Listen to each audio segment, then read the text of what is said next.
Hi hello student, hello everyone, কেমন আছো প্রত্যেকে? আই হোপ প্রত্যেকে ভালো আছো। তো স্টুডেন্ট, আজকে ক্লাসে আমরা বঙ্গ পাঠশালার ক্লাস 11 এর বায়োলজির চ্যাপ্টার শুরু করবো এবং বায়োলজির মধ্যে আজকে আমরা যে চ্যাপ্টারটা নিচ্ছি এটা হচ্ছে অষ্টম চ্যাপ্টার, ঠিক আছে, মানে 8 নম্বর চ্যাপ্টার। তো দেখো, অষ্টম চ্যাপ্টারের মধ্যে তোমরা প্রত্যেকেই জানো যে আমরা কি কি নিয়ে এই চ্যাপ্টার পড়বো, যে সেল এবং সেলের বিভিন্ন যে অর্গানেলস গুলো আছে সেগুলোর ব্যাপারে কিন্তু মেইনলি এই চ্যাপ্টারের থ্রুতে আমরা জেনেছিলাম, তাই না? তো আজকে আমরা এখান থেকে বেশ কিছু ইম্পর্টেন্ট কোয়েশ্চেন নিয়ে ডিসকাস করবো। কোয়েশ্চেনের মধ্যে যে কোয়েশ্চেনগুলো আসতে পারে মেইনলি তোমাদের এমসিকিউর মধ্যে, সেই ধরনের কোয়েশ্চেন নিয়েই কিন্তু ডিসকাস করবো, ঠিক আছে? তো এটা একটা জাস্ট সিরিজ। তো এখানে আমরা একটা পার্ট জাস্ট 15টা মতো কোয়েশ্চেন নিয়েছি, এরপরে আরো রিলেটেড যে কোয়েশ্চেন আছে আরো 2-3টে পার্টে আসবে, ঠিক আছে? তো তাই যারা নতুন আছো একদম এই চ্যানেলে, তারা প্রত্যেকেই সাবস্ক্রাইব করে রাখো। আর তোমাদের যদি বায়োলজি রিলেটেড কোনো ডাউট থাকে সেক্ষেত্রে তোমরা আমাদের মেম্বারশিপ নিতে পারো, নিয়ে তোমাদের যে ডাউট আছে সেগুলো তোমরা লাইভ ক্লাসের থ্রুতে আমাদের সাথে ডিসকাস করতে পারো, আমরা সেগুলো সলভ করে দেওয়ার চেষ্টা করবো। ওকে, তো নাও স্টুডেন্ট, চলো শুরু করা যাক। তবে দেখো, একদম প্রথমেই যেটা আছে সেটা পর্দাবিহীন কোষ অঙ্গাণু হলো। তো এখানে আমাদের মাইটোকন্ড্রিয়া, গলগি বডি, প্লাস্টিড এবং সেন্ট্রোজোম, এর মধ্যে কোনটি পর্দাবিহীন বলেছে, ঠিক আছে? তাহলে পর্দাবিহীন কোনটা হবে এখানে খেয়াল রাখো। তো এখানে আমাদের সেন্ট্রোজোম অপশন ডি সঠিক উত্তর। কারণ দেখো, তোমাদের খেয়াল রাখতে হবে আমাদের কোষের মধ্যে দুটো অঙ্গাণুই পর্দাবিহীন, এক সেন্ট্রোজোম, দুই রাইবোজোম। ওকে, নেক্সট চলে আসো 2 নম্বর, প্রাইমর্ডিয়াল ইউট্রিকল। প্রাইমর্ডিয়াল ইউট্রিকল বা ইউট্রিক্যাল লেখা আছে, তো এটা ডিফারেন্ট উচ্চারণ হয়, তো ইউট্রিকল বা ইউট্রিক্যাল। তো প্রাইমর্ডিয়াল ইউট্রিকল এটা হলো কি? এটা দেখো অপশনগুলো কি দিয়েছে, গলগি বস্তুর পার্শ্ববর্তী অঞ্চল, কোষীয় উপবৃদ্ধি, কোষ গহ্বরকে বেষ্টনকারী সাইটোপ্লাজমের বিন্যাস, আর শুক্রাণুর অ্যাক্রোজোমের পূর্ববর্তী অংশ। তো এখানে প্রাইমর্ডিয়াল ইউটিকল এটা কিন্তু আমাদের কোষ গহ্বরকে বেষ্টনকারী যে সাইটোপ্লাজমের বিন্যাস, সেটাকেই বলা হয় প্রাইমর্ডিয়াল ইউটিকল, ঠিক আছে? আচ্ছা, এটা বলতে বলতে তোমাদের জন্য আর একটা কোশ্চেন আমার মনে পড়ে গেল, সেটা গলগি বস্তু। কারণ একটু আগে আমি এটা টিক মেরে দিয়েছিলাম, তো এটা গলগি বস্তুর পার্শ্ববর্তী যে অঞ্চল, ওটাকে বলা হয় জোন অফ এক্সক্লুশন। কেন বলা হয়? কারণ দেখো, গলগি বস্তু যেহেতু এটা ক্ষরণকারী কোষ, তো মানে কোষ অঙ্গাণু, তো সেক্ষেত্রে এই ক্ষরণকারী কোষের চারপাশে অন্য কোনো কোষ থাকে না, কিছুটা অঞ্চল এর চারপাশে কোনো কোষ অঙ্গাণু থাকে না, তো যে কারণে ওটাকে বলা হয়, মানে ওই যে জোনটা, ওই যে অঞ্চলটা, ওটাকে বলা হয় আমাদের zone of exclusion. Okay, next চলে আসো, বলেছে ইনফর্মোজোম গঠিত হয়। ইনফর্মোজোম কিভাবে গঠিত হয়? তো ইনফর্মোজোম মেইনলি মনে রাখতে হবে হিস্টোন প্রোটিন এবং এমআরএনএ, এই দুটো দ্বারা ইনফর্মোজোম গঠিত হয়। ওকে, নেক্সট কোশ্চেন চলে আসো, বলেছে প্রোক্যারিওটিক কোষের রাইবোজ এর দুটি অধঃএকক কি? দেখো, প্রোক্যারিওটিক যেটাকে আমরা বলেছিলাম 70s, ঠিক আছে, এবং ইউক্যারিওটিক যেটাকে আমরা 80s বলেছিলাম। তো এই 70s যেটা, এটা দুটো অধঃএকক নিয়ে তৈরি, এগুলো 30s এবং 50s। ওকে, নেক্সট চলে আসো, কোষ প্রাচীরের মধ্যে পর্দার প্রধান উপাদান হলো। কোষ প্রাচীরের মধ্যে পর্দার প্রধান উপাদান কি? কাইটিন, সেলুলোজ, সিএএমজি পেকটেট, মানে এখানে ক্যালসিয়াম এবং ম্যাগনেসিয়াম পেকটেট এবং এনএসএল। তো এখানে কোষ প্রাচীর যখন বলবে, মধ্য পর্দা যখন বলবে, আচ্ছা কোষ প্রাচীর যেহেতু বলেছে, আচ্ছা যদি মধ্য পর্দা হতো তাহলে এখানে আমাদের এটা হতো, কিন্তু কোষ প্রাচীরের মধ্য, আচ্ছা এখানে মধ্য পর্দাই বলেছে, খেয়াল করো, কারণ কোষ প্রাচীরের মধ্য পর্দা। তো যেহেতু কোষ প্রাচীরের মধ্য পর্দা বলেছে, তাই অপশন সি হবে সঠিক উত্তর। যদি এক্ষেত্রে আমাদের বলতো প্রাথমিক কোষ প্রাচীরের প্রধান উপাদান, সেক্ষেত্রে আমাদের সেলুলোজ হতো। যদি আমাদের গৌণ কোষ প্রাচীর বলতো বা সেকেন্ডারি সেল ওয়াল বলতো, তাহলে কিন্তু সেক্ষেত্রে আমাদের লিগনিন বা হেমিসেলুলোজ, এই ধরনের উপাদানগুলো প্রধান হতো। ওকে, নেক্সট চলে আসো, শুক্রাণুর অ্যাক্রোজোম গঠনকারী কোষ অঙ্গাণু হলো। কোনটি শুক্রাণুর অ্যাক্রোজোম গঠন করে? তো দেখো, অ্যাক্রোজোম শুক্রাণু, যদি তোমরা দেখে থাকো, শুক্রাণুর মাথায় একটা এরকম টিপ মতো থাকে, তারপরে এর বডি গঠন হয়, ঠিক আছে? তো এই যে মাথায় যে টিপ মতো যেটা দেখছো, এটাকেই বলা হয় এর মস্তক। ওকে, তো এই মস্তক যেটা গঠিত হয়, এটা কি দ্বারা গঠিত হয়? এটা কিন্তু আমাদের গঠিত হয় গলগি বডি, ওকে, বা গলজি বস্তু। তো এটা খেয়াল রাখতে হবে। নেক্সট কোশ্চেন চলে আসো, ব্যাকটেরিয়া কোষের কোষ পর্দার যে ভাঁজটি শ্বসনে সাহায্য করে তা হলো। তো ব্যাকটেরিয়া কোন কোষ, মানে একটা ভাঁজের মতো কোষ পর্দা ভাঁজ হয়ে গঠিত হয়, যেটাকে বলা হয় অ্যাকচুয়ালি মেসোজোম, ঠিক আছে? তো বাকিগুলো খেয়াল রাখবে, প্লাজমিড, পিলি বা এপিজোম, এগুলো হবে না, মেসোজোম। তো মেসোজোম অ্যাকচুয়ালি ব্যাকটেরিয়ার মধ্যে এমন একটি ভাঁজ, কোষীয় মানে কোষ পর্দা দ্বারা ভাঁজ হয়ে এটা তৈরি হয়। তো এই ভাঁজটা কি করে? এদের শ্বসনে সাহায্য করে ব্যাকটেরিয়ার ক্ষেত্রে। নেক্সট চলে আসো 8 নম্বর কোশ্চেন, নিম্নে প্রদত্ত কোষ পর্দা সম্পর্কিত বিবৃতিগুলির মধ্যে সঠিক বিবৃতিটি নির্বাচন করো। তাহলে এখানে নিম্নে যে কোষ পর্দা সম্পর্কে যেগুলো দেওয়া আছে, তার মধ্যে সঠিক যেটা সেটা বলতে হবে। কি দেওয়া আছে দেখো, প্রথমটা বলেছে কোষ পর্দার 60 to 70% তৈরি করে প্রোটিন। কোষ পর্দার তরল মোজাইক মডেল দিয়েছিলেন সিঙ্গার এবং নিকলসন। ওকে, তারপরে বলেছে ভিতরের দিকে মেবুস প্রান্ত সহ লিপিডগুলি দ্বিস্তরে সজ্জিত থাকে। তারপরে বলেছে ওই নিষ্ক্রিয় পরিবহনের দ্বারা Na+ ও K+ আয়ন কোষ পর্দা বরাবর বাহিত হয়, ঠিক আছে? ওই নিষ্ক্রিয় পরিবহন দ্বারা, মানে নিষ্ক্রিয় পরিবহন দ্বারা এক্ষেত্রে কোষ পর্দার Na এবং K+ আয়ন এটা বরাবর বাহিত, এক পাশ থেকে আরেক পাশে যায়। তো এক্ষেত্রে সঠিক বিবৃতি যেটা, সেটা হলো আমাদের কোষ পর্দার তরল মোজাইক মডেল, এটা দিয়েছিল সিঙ্গার ও নিকেলসন, ঠিক আছে? এটা তোমাদের খেয়াল রাখতে হবে। নেক্সট চলে আসো, বলেছে নিচের কোন অঙ্গাণু জোড়ে ডিএনএ অনুপস্থিত। তো এখানে কোন অঙ্গাণু জোড়ের মধ্যে ডিএনএ অনুপস্থিত থাকে, ডিএনএ প্রেজেন্ট থাকে না? লাইসোজোম ও ভ্যাকুয়াল বলা হচ্ছে ফার্স্ট, সেকেন্ড বলা হচ্ছে ক্লোরোপ্লাস্ট ও ভ্যাকুয়াল, তারপরে দেখো মাইটোকন্ড্রিয়া এবং লাইসোজোম, এবং তারপরে নিউক্লিয় পর্দা ও মাইটোকন্ড্রিয়া। তো দেখো এখানে ডিএনএ যেহেতু অনুপস্থিত বলেছে, তো সেক্ষেত্রে মাইটোকন্ড্রিয়া ডিএনএ উপস্থিত থাকে, ঠিক আছে।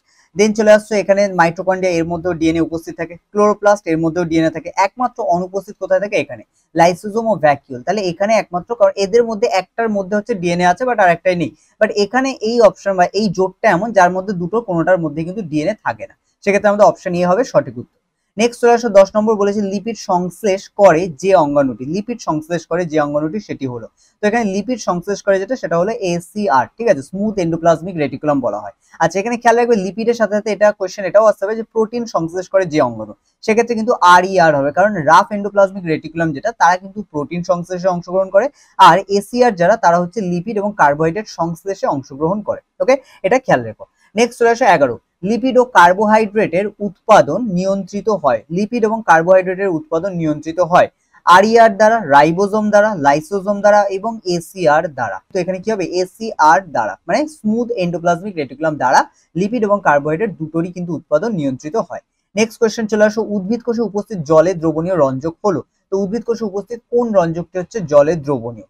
তো এখানে দেখো এটা জ্যাংথোফিল হয়ে গেছে, এটা অ্যাকচুয়ালি জ্যান্থ্রোফিল হতো। ওকে, তো এটা হচ্ছে একটা টাইপিং মিস্টেক আছে, তো এটা খেয়াল করো, এটা জ্যান্থ্রোফিল এবং অ্যান্থ্রোসায়ানিন দুটোই হয়, কিন্তু এখানে বলেছে জলে দ্রবণীয় রঞ্জক পদার্থ। তো মোস্টলি আমাদের উদ্ভিদ কোষের মধ্যে ক্লোরোফিলের পরে যেটা পাওয়া যায় সেটা হলো অ্যান্থ্রোসায়ানিন, ঠিক আছে, মানে ক্যারোটিনয়েডস এবং তারপরে অ্যান্থ্রোসায়ানিন। তো এক্ষেত্রে দেখো আমাদের জলে দ্রবণীয় যে রঞ্জক, তার মধ্যে জ্যান্থোফিল হয়, অ্যান্থ্রোসায়ানিন হয়, কিন্তু সব থেকে বেশি যেহেতু অ্যান্থ্রোসায়ানিন থাকে, এক্ষেত্রে আমরা অপশন সি হচ্ছে ঠিক দেবো। ওকে, কারণ দেখো এখানে তোমাদের মানে 11 এর ক্ষেত্রে বা হচ্ছে তোমাদের নিটের জন্য, যেহেতু এই ধরনের যে প্যাটার্ন, এটা নিটের জন্যই তৈরি করা, তো এখানে তোমাদের একটা জিনিস খেয়াল রাখতে হবে যে এখানে কিন্তু অনেক অ্যান্সার এরকম থাকবে যে যেটা হচ্ছে একটার সাথে অনেকটা মানে অ্যান্সার সেম, দুটো হচ্ছে অ্যান্সার ঠিক, কিন্তু কোনটা সব থেকে বেশি অ্যাপ্রোপ্রিয়েট সেটাকে আমাদের রাইট অ্যান্সার দিতে হবে, ঠিক আছে, এগুলো খেয়াল রাখতে হবে।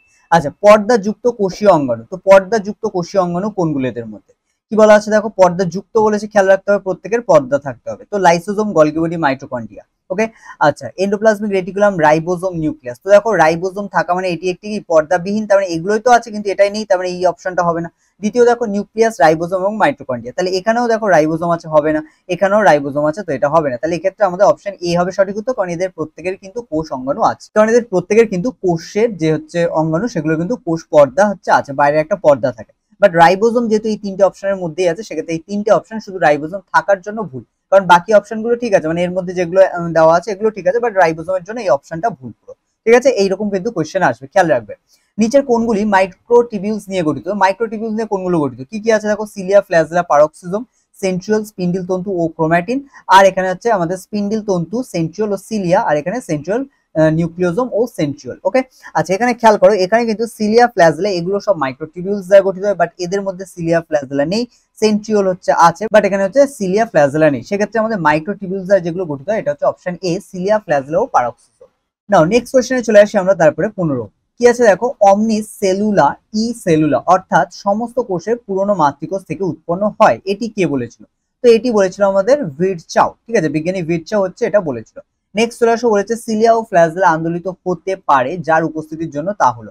তো সিলিয়া ও ফ্ল্যাজেলা যার উপস্থিতির জন্য আন্দোলিত হতে পারে তাকে কি বলা হয়? তো এখানে মানে কি কারণে হচ্ছে আন্দোলিত হতে পারে? তো এখানে হচ্ছে অরিও স্পোকের কারণে, কারণ এখানে সিলিয়া আর ফ্ল্যাজেলার যদি আমরা গঠন দেখি 9:2 মানে 2 মানে 9+2 গঠন থাকে, তো সেই 9+2 এর যে গঠন তার ভিতরে হচ্ছে কিছু স্পোক থাকে, ঠিক আছে, এখানে ভিতরে দুটো হচ্ছে আমাদের পাশাপাশি অনুনালিকা থাকে এবং চার পাশে হচ্ছে 9টা হচ্ছে থাকে, ঠিক আছে, 9 জোড়া। তো এখানে মানে এই বাইরের সাথে ভিতরেরটা কি হয়, এরকম একটা স্পোকের দ্বারা হচ্ছে এইভাবে হচ্ছে যুক্ত থাকে, ঠিক আছে, পুরো হচ্ছে গাড়ির চাকার মতো, তো এরকম ভাবে হচ্ছে এটা যুক্ত থাকে। তো এই যে স্পোক গুলো এগুলোকেই বলা হয় অরিও স্পোক, তো এর দ্বারাই হচ্ছে যুক্ত থাকে এবং তাই কিন্তু সিলিয়া এবং ফ্ল্যাজেলা আন্দোলিত হতে পারে। ওকে, নেক্সট চলে আসো, কোষ পর্দার তরল মোজাইক মডেল দিয়েছিল, কোষ পর্দার তরল মোজাইক মডেল কে দিয়েছিল?